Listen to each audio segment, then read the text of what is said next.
À présent, parlons sans détour de ce qui est problématique dans le fait de porter des nombres mètres, en particulier lors de l'éveil et de leur activation.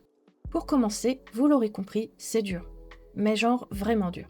C'est des galères qui s'enchaînent, de la charge émotionnelle intense, parfois pour certains une vraie plongée dans les abysses. Les leçons à apprendre se succèdent sans concession et vont puiser jusqu'à la dernière goutte de volonté et de foi.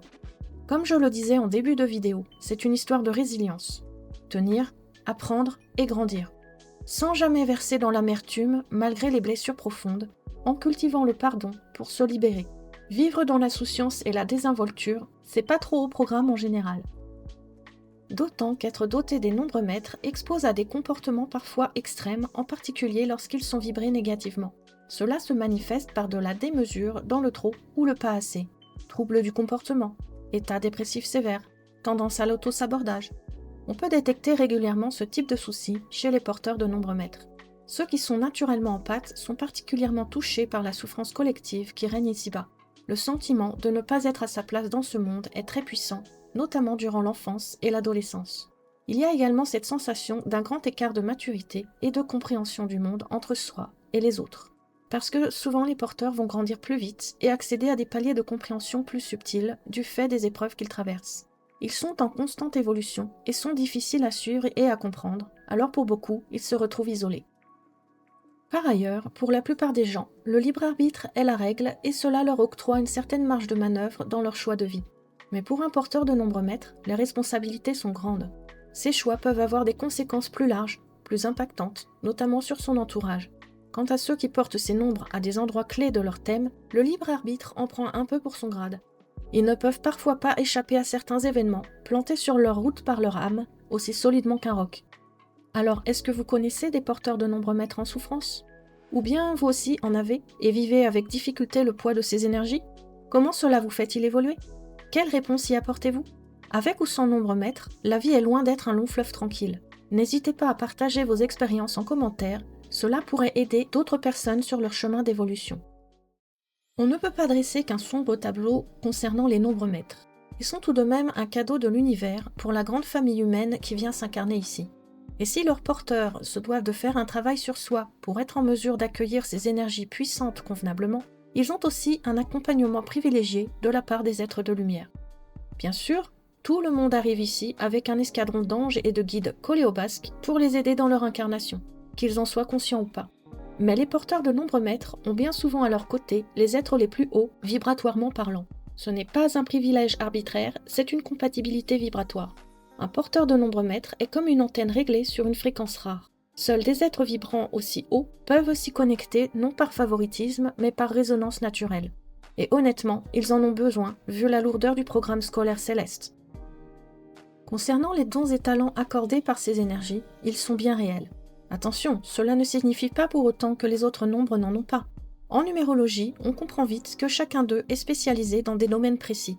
En revanche, les nombres mètres ont un spectre vibratoire plus ample, de nature à pouvoir contenir plusieurs spécialisations et d'atteindre un niveau d'application plus subtil. Mais inutile pour l'ego de frétiller, la gamelle de croquettes n'est pas juste pour lui. C'est un repas collectif qui doit servir à nourrir toute une société.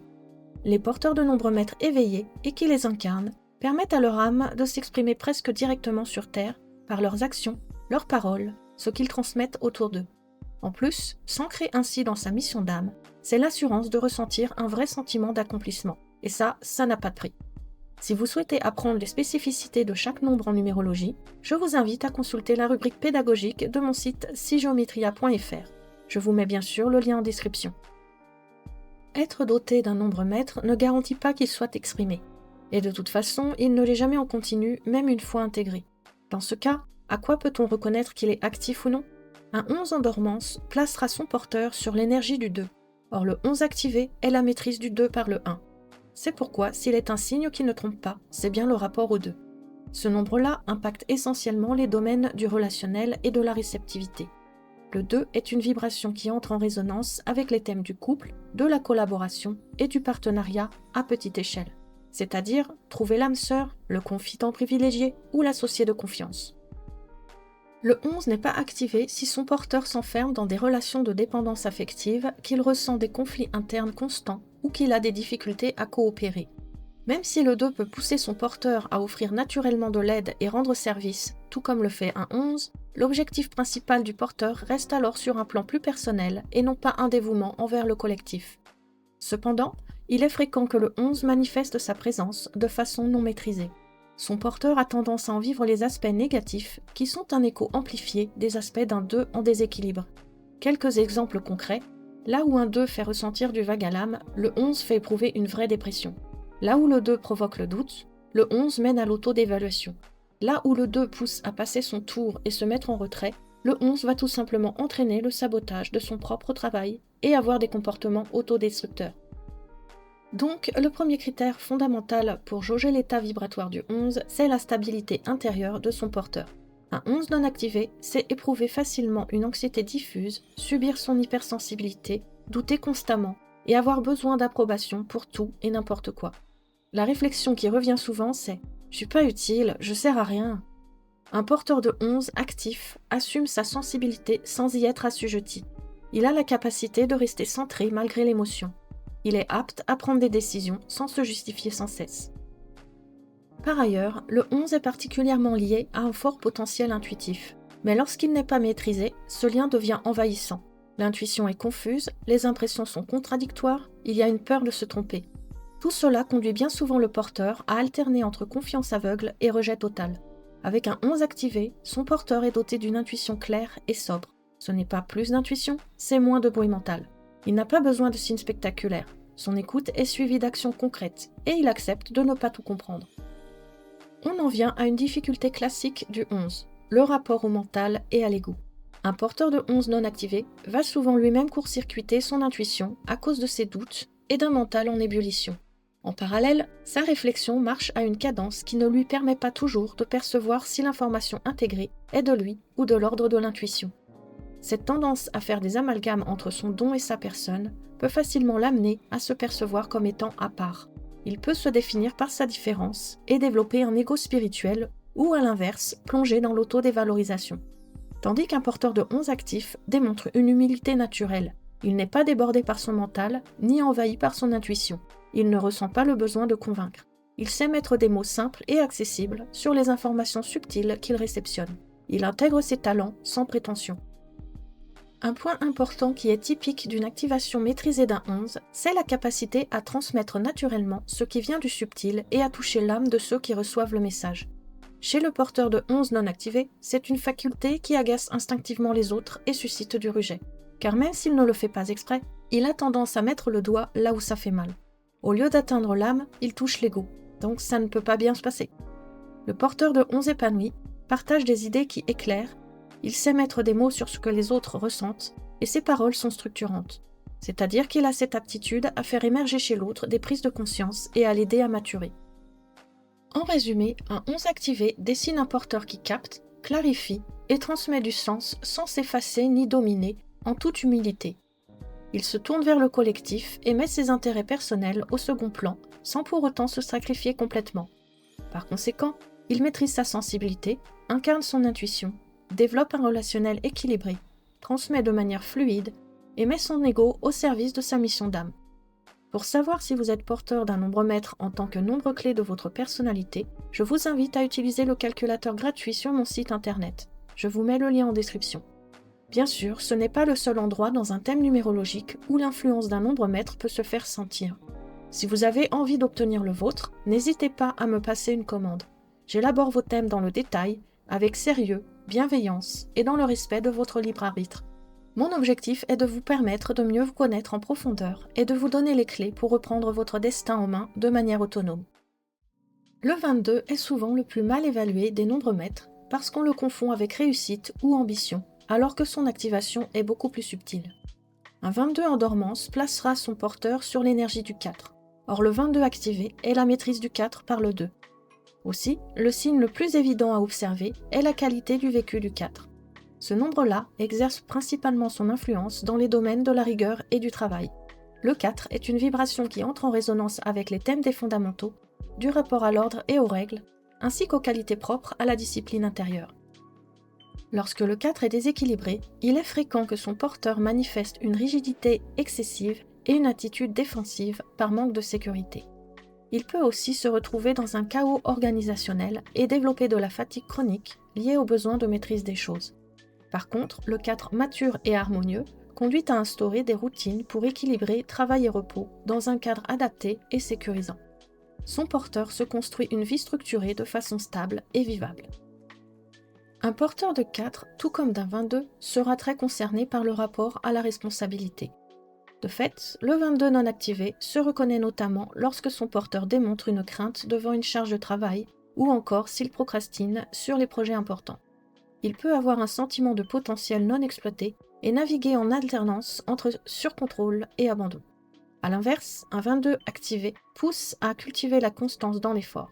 Il y a une forme d'acceptation du poids des décisions. Ce nombre maître offre également la capacité à porter un projet sur la durée avec une vision sur le long terme. Le 22 est le nombre maître le plus incarné dans le sens où il manifeste sa force dans le concret. C'est pourquoi un 22 n'est pas activé tant que son porteur a peur de l'échec visible ou s'empêtre dans un perfectionnisme paralysant. Il peut avoir de grandes idées et de brillants concepts, mais tant qu'il ne les met pas en application, il n'est pas dans un 22 assumé. En revanche, quand il commence à partir de plans simples et réalistes, qu'il accepte de commencer imparfait, quitte à faire des ajustements progressifs, il s'ouvre à son 22. On retrouve chez un porteur de 22 des caractéristiques apparentées aux 2 qui constituent l'essence de son nombre maître. Cela va commencer par sa façon de gérer son autorité intérieure. C'est-à-dire que s'il a un grand besoin de reconnaissance, avec une dépendance aux validations extérieures, il est clairement dans les aspects négatifs du 2. Il peut aussi connaître des conflits avec l'autorité, entre soumission ou rébellion, négation de soi ou volonté de relationnel exclusif. Le 22 activé permet d'accéder à une autorité naturelle, un leadership fonctionnel non dominant. Il émane du porteur une autorité calme, il assume ses décisions et pose un cadre sans rigidité. Par conséquent, son rapport aux autres est révélateur. Le porteur de 22 est rarement égocentré. Cependant, si ses projets sont uniquement à visée personnelle, qu'il a peur de la visibilité ou des difficultés à déléguer, c'est qu'il n'est pas encore prêt. Car une fois que le 22 s'exprime, il pousse à œuvrer pour le bien du collectif avec une grande capacité à fédérer sur des projets parfois révolutionnaires. De plus, le 22 offre une vision systémique et l'envie de transmettre des méthodes. Il n'est pas là pour créer de la codépendance, au contraire, il pousse à l'émancipation. En résumé, un 22 activé dessine quelqu'un qui transforme une vision utile aux autres en structure stable, sans écraser, ni se perdre ou se sacrifier. Il pense en écosystème, pas en exploit personnel. En vérité, ce n'est ni faire grand, ni créer de l'extraordinaire, c'est faire juste et durable. Il inspire confiance, protège le vivant et soutient son entourage avec humilité et pondération. Il a conscience de sa vocation sans pour autant se considérer comme un élu. Il garde la tête sur les épaules et reste concentré sur la mission dont il a la charge, tout en sachant gérer complexité et imprévus. Pour celles et ceux d'entre vous qui savent porter des nombres maîtres et qui pensent les exprimer, n'hésitez pas à partager vos expériences en commentaire. Comment actez-vous ces énergies au quotidien ? Que vous ont-elles apporté d'un point de vue relationnel, énergétique ou encore spirituel ? Le 33 est probablement le plus mal compris justement parce qu'il se situe à la frontière entre numérologie classique et spirituelle. C'est un cas à part, il n'est pas simplement un 3 plus fort, c'est la maîtrise du 6 par le 3. Son essence est constituée d'énergie véhiculant amour, soutien et guérison, et cela par la parole, la présence ou la conscience. Ainsi, le vrai cœur du 33, c'est l'esprit de service. Contrairement au 11 qui offre la vision spirituelle et au 22 qui permet la manifestation dans la matière, le 33 est centré sur l'empathie profonde, la responsabilité affective et la capacité à porter les autres. C'est un nombre relationnel, émotionnel et profondément altruiste. C'est là que beaucoup de descriptions deviennent trop angéliques. En réalité, le 33 est l'une des énergies les plus lourdes à incarner véritablement. Leurs porteurs connaissent très souvent le syndrome du sauveur. Ils veulent soigner tout le monde, réparer toutes les situations. Ils ont des difficultés à poser des limites et ressentent de la culpabilité devant un refus. Ils tombent facilement dans l'oubli de soi et se définissent uniquement par leur utilité aux autres. Ils ont l'impression de devoir mériter l'amour qu'on leur porte. Ils vont développer de la fatigue émotionnelle chronique. Lorsque le porteur de 33 n'est pas conscient, il peut verser dans la manipulation affective, le chantage émotionnel.